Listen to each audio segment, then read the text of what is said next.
On Press Perspective today, we touch upon a cross-border women's football match before delving into the surge in grey divorce here in South Korea. Do stay with us.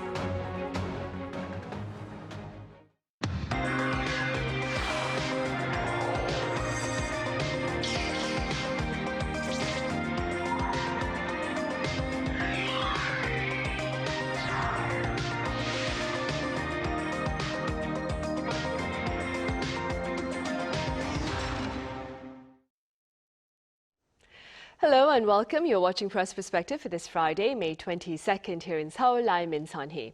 It's time for our weekly walk, if you will, through the many different stories on the social front here in South Korea that have also been making global headlines. And today we start on the football field before venturing into homes. For more on this, I have Steven Borowiec with Japanese weekly news magazine Nikkei Asia here in the studio. Steven, it's great to have you here. Nice to be here. Thank you. I also have Colin Marshall, writer, with us. Colin, welcome back. Thanks for having me. Stephen, South and North Korea saw their female footballers squaring off in a semi-final match for a regional championship here in the southern part of the peninsula this past Wednesday evening. Let's start with that. Well, on a day of torrential rain down in Suwon, a North Korean female football club called Daegohyang, which is just like if you were making a movie out of this, Daegohyang means my hometown in Korean language, and you know that gets right at the sort of sense of longing between the two Koreas, where some people are separated from their hometowns. But this was something that hadn't happened in a long time, which is a group of North Korean athletes coming to compete in the South. They won the game. I believe that the captain of the South Korean team missed a penalty that would have tied it.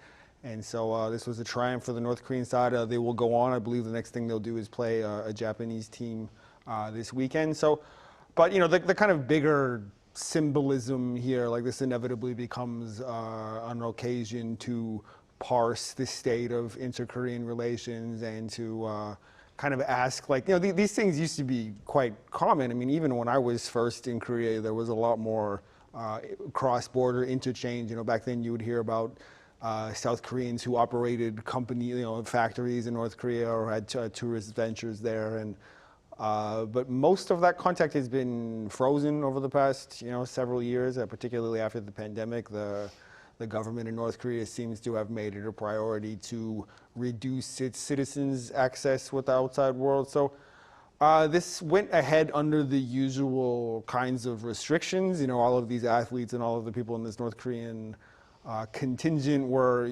sure not to be giving press interviews, or, presumably they were not able to, just explore on their own. They were quite sequestered. But, inevitably it's a nice kind of story, and it's, it'll be I'm sure like a memorable moment in these women's lives that they got this experience of going abroad and competing. But whether or not it has any kind of lasting impact is a separate question. You're right. The New York Times, though, Colin, has touched upon the profound impact of this particular match on the older Koreans here in this part of the peninsula. Do tell us a bit more about that. Yes, there is something of a generational divide in reaction, or you could say that one generation has a reaction, others not so much. It reminds me of a change that seems to have occurred in myself over the past decade I've lived here. And when I was in the US, and back when I was in college, sort of 20 years ago, North Korea was something very fascinating to me. And I would spend hours and hours looking up what facts I could find about North Korea, what very scarce photos one could find. Almost impossible to dig up anything really concrete, which made it even more mysterious and fascinating, you could say. Now, living in South Korea for 10 years, I find I don't think about the North at all. And I think I have that in common with other members of the so-called MZ generation, or generations here in Korea, born between 1980 and 2000. They don't feel as direct a connection, or they don't feel a direct connection at all with the North. It's the closest foreign country, and yet it's the furthest thing from their minds. Whereas that's not so much the case with the oldest living generations now in South Korea. And this article in the New York Times focused on the reactions of some spectators, members of the crowd in their 80s and 90s, so not young folks by any means, who have memories of North Korea, who might have been born there, or at least have family who came from there and then they were born here. The idea being, or the emphasis being, that they saw this match between Suwon's own team and Naegohyang, the team from the north, as really their last chance to have some kind of contact with their homeland, like as close as they're going to get to go to their hometown, Naegohyang, or their ancestral home. With the younger folks who have not really been the focus of this, I do wonder if any felt like they had a connection to, if this bolstered their connection to the North in any way at all. There was one younger person quoted saying, "Oh, they're real people like us. You know, they're actually human beings up there in the North." And I don't think because they were raised thinking that the Northerners have horns on their head like certain generations, but just again that they weren't on their mind. But watching this game, you see really what it is a match between the football teams of two countries. And in light of recent changes to the North Korean constitution, de-emphasizing unification language and emphasizing the positioning of North and South as two different states against the border, against each other's border, you can get the feeling that maybe this is how it's going to be. Maybe going forward, these are just going to be two countries, and occasionally they'll have a football match. But maybe the plans to reunify are kind of being quietly put aside, at least for the time being. All right. Staying with what Colin has just said, Steven, what have analysts been saying about the impact of this sports encounter on cross-border ties? Well, I think that for North Korea analysts, the people who really do this full time, there's like basically two camps. There's what I would call engagers, and then there's people who are kind of more isolationist, people who are more believers in sanctions. And so the engagers are people who believe that like we can improve conditions in North Korea, we can create a more peaceful region and a more peaceful world if we have contact with North Korea, if we encourage North Korea to open up, if we are less punitive and less confrontational in our own posture towards North Korea. And so those folks are big proponents of this kind of thing. You know, they tend to believe that, particularly sports, I mean, like this kind of thing has come up a lot over the years. You know, in 2018, there was a North Korean contingent who came here for the Olympics. There were some North Korean women who played on the South Korean women's ice hockey team. And they believe that, you know, if we see North Koreans interacting in these settings, and that can help create understanding, it can help, all of the kind of themes that come with athletic competition, respecting your opponent and competing with honor and sportsmanship and all that, and that can be a kind of admittedly very modest step towards greater interaction. And then on the other side, you have people who believe that the way to solve the North Korean issue is by more strictly isolating the country, by cutting it off from international mechanisms of finance and from major international institutions. And the idea there is that the only way to get North Korea to change is to punish its leadership harshly enough to the point that they feel as though they need to change tack. Those people, I think, are kind of skeptical, and they find the engagement types a little bit naive on this front, and they would look at something like this and say, well, there's been plenty of North Korean sports exchanges before, and it's not led to any kind of real meaningful change, so there's probably not much reason to expect that in this case either. I'd say I probably fall somewhere in the middle of these, in that I think these things are nice to have, and I don't see any reason why North and South Korea shouldn't be having more regular sports exchanges. And if it were up to me, I would allow tourism, I would allow different kinds of interchange. I would allow North and South Koreans to speak on the phone, which is something they're not allowed to do as it is now. But at the same time, I think it's the people who read a lot into this and see it as like something with a lot of practical value are probably there's probably a bit of wishful thinking at work. Right. Well, for now, the North Korean team, Naegohyang, they are currently team members, of course, are currently here in South Korea, preparing for the match on Saturday, I believe, against their Japanese counterparts for the regional championship. Steven, let's now move on to another story of social interest here in South Korea. Divorce by couples who've been married for over 30 years has outpaced that by couples who've been married for fewer than 5 years. Could you walk us through this phenomenon? Let me just preface my remarks by saying everything that I'm about to say is a dispassionate assessment of publicly available data and trends, and not at all motivated by my personal experiences. Okay, for sure. There's a few ways you could try to explain this. I mean, my first instinct upon seeing this is that a lot of couples stay together because they have kids. You know, if you're in your 30s or 40s, you probably have children, and you're probably thinking that you have some kind of a duty to maintain marriage with your children, and because that's part of giving them a stable and a healthy upbringing. It's good for them to have relationships with both of their parents. All of the data and like all of the studies that we see on this topic shows that children tend to thrive more when they are in a stable home with both of their parents. But once these folks get older, their own kids are grown, and they might start feeling as though you know, they've been with their spouse for a very long time. Whatever feelings of affection and excitement they had with each other have long since faded, and they might want a new kind of, you know, another chapter for themselves. They might want to embark on some new or exciting time in their life while they still can. You could read another kind of economic element to it. You know, I read one story, I think it was in the Singapore Straits Times newspaper, that suggested that maybe part of what this is that so many Koreans of that generation have done so well with their real estate holdings that they can sell the home that they bought many years ago and have, you know, a decent amount of money, and they're not necessarily dependent on each other. You know, in previous generations, you know, elderly people tended to stay together because it was kind of the only way that they could make ends meet. But you know, we are living in a more individualistic society where less of everything is permanent, and less of everything is dictated by, you know, feelings of duty and feelings of obligation. All over the world, people feel more, I think, prone to act out their own desires and act out their own ambitions, and they might, as you get older, you might tend to see your spouse in some cases as kind of a drag on those ambitions, or a drag on, you know, certain ways you want to find self-fulfillment. But let's circle back in 5 or 10 years. I'd love to see a longitudinal study of those people who did get divorced at that age, you know, how they felt about it closer to the end of their lives, when they're maybe dealing with more health limitations, maybe when some of their money had run out and they weren't, their guminyeongum, their national pension wasn't, you know, funding an exciting lifestyle. Right, we should circle back. For the time being, though, with regard to some potential reasons behind this particular phenomenon, Colin, there are quite a number of people who say that changing social perceptions with regard to divorce itself has perhaps raised the divorce rates among the elderly.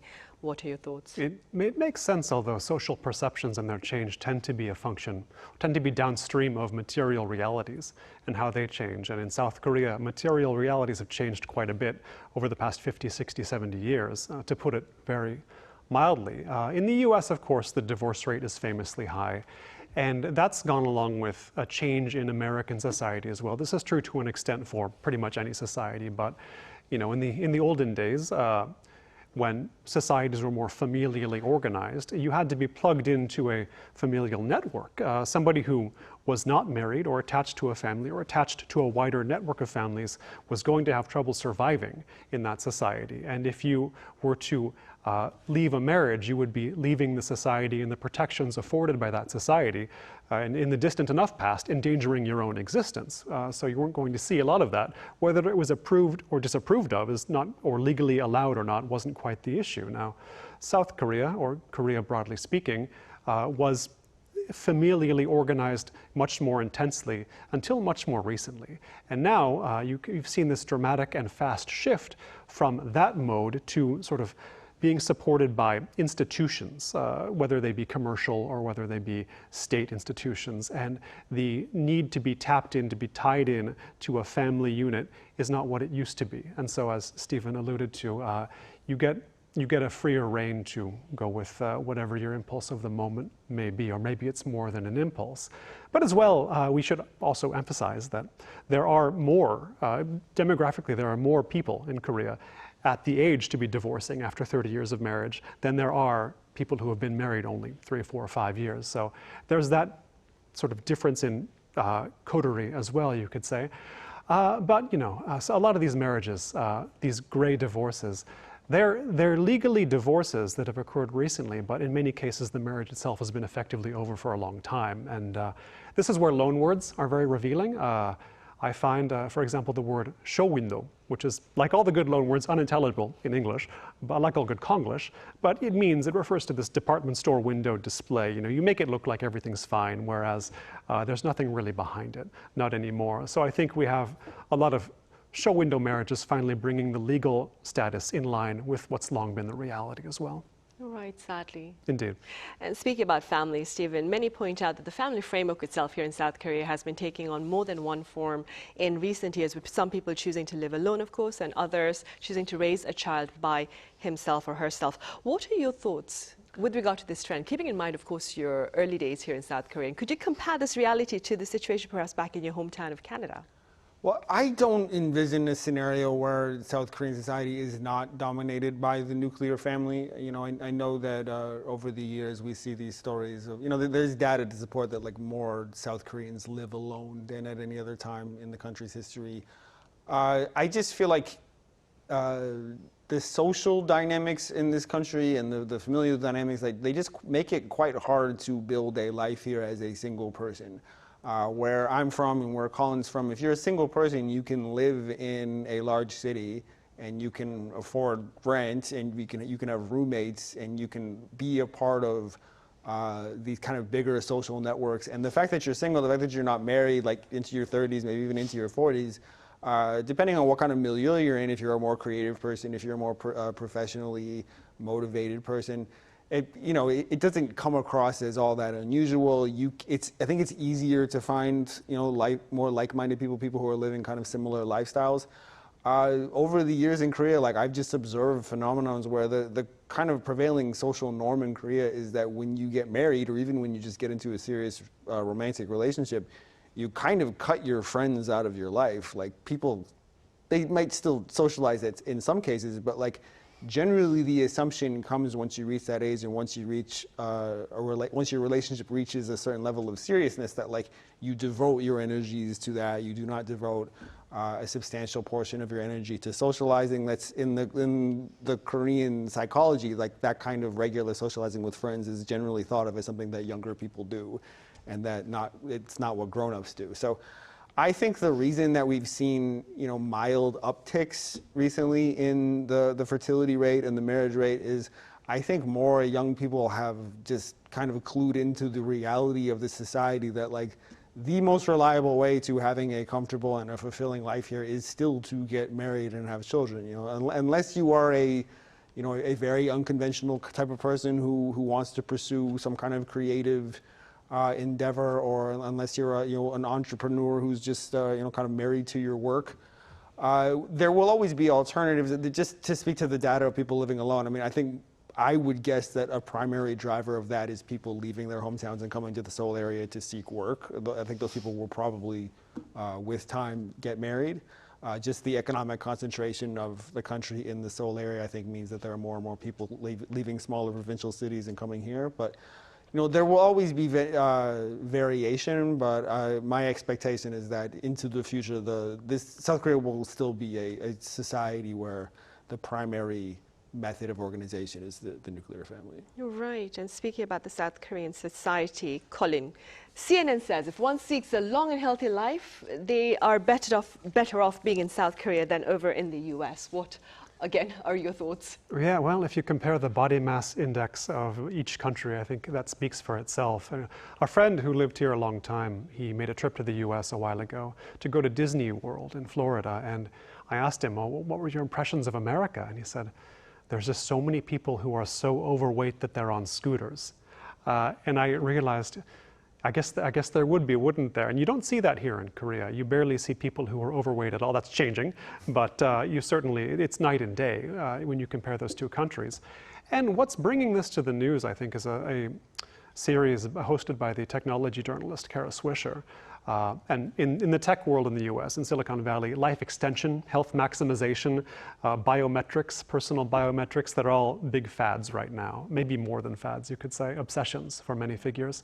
And so just how to get the secrets of long life from the rest of the world and incorporate them into your own life is a pursuit now. And South Korea has elongated its average lifespan, about 7 years, I think, which is not what's happened in the US. So naturally, there's a fascination to hear what's the secret here. And I think it's telling, and it ties into something we've discussed here on this broadcast recently, that school lunches in Korea are made a very big deal of, because these kids eat fruits and vegetables, as if it was some kind of cold fusion that had been pulled off or something like that, this impossible task.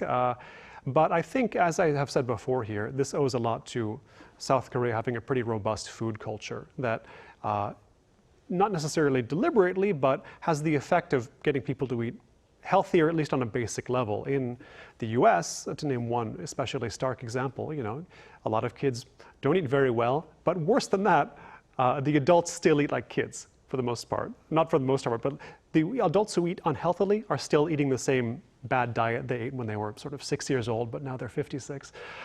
So that's a culture that's going to be difficult to change, but Korean food is getting popular in the US and across the whole world. So I think it's American eating habits and sort of lack of movement in general are going to be a hard obstacle to overcome, but this has been a process of 50, 60, 70 years, getting a sort of wider spread of East Asian cuisines, not just Korea's, but other countries as well, has, I think, introduced a necessary variety and, at least a sort of baseline healthfulness that wasn't there before. Right. Steven, simply speaking, is there a uniquely Korean health or lifestyle habit that raises the public's prospects of longevity?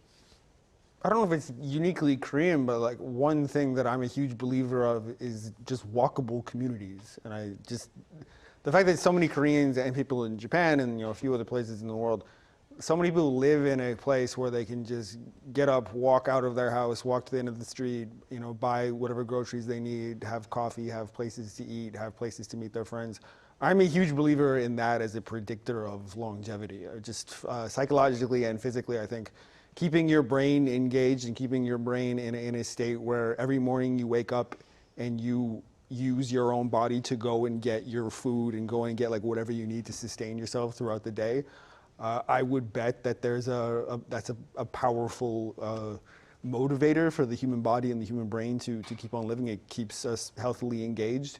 And just, whenever I go to smaller towns around Korea and I see the old folks like sitting around those gazebo things that they have in parks or, gathered at the bus stop, I just feel like being in a kind of village environment, being in a very densely populated place where you're constantly around other people and you have easy access to things has got to be a lot better for the human mind and the human soul than being in a more like isolated car dependent type of place like in North America.